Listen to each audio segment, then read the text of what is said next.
அஸ்ஸலாமு அலைக்கும். அல்சியா சேனல். இன்றைக்கி அல்சியா சேனலில் மட்டன் பிரியாணி பாருங்கள். 1 கிலோ மட்டன் போட்டு பிரியாணி பண்ணியிருக்கேன். ஒரு 12 பேருக்கு சாப்பாடு. பாருங்கள், பிரியாணி வந்து தம்மில் போட்டிருக்கேன்.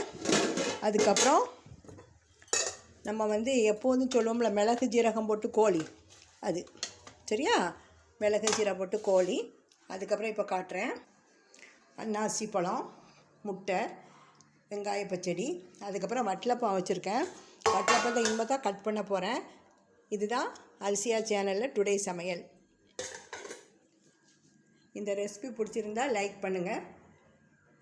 நீங்கள் லைக் பண்ணிகிட்டே பாருங்கள். இனி தான் வட்டலப்பத்தை கட் பண்ணி பிளேட்டில் வைக்கணும். அதுக்கப்புறம் இப்போ டைனிங் டேபிளாக அரேஞ்ச் பண்ணிகிட்ருக்கேன். இப்போ இன்னும் ஒரு 5 நிமிஷம் கழித்து பிரியாணி எடுத்து சர்வ் பண்ண வேண்டியது தான்.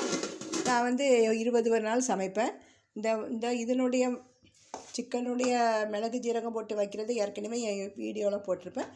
பாருங்கள். அஸ்ஸலாமு அலைக்கும்.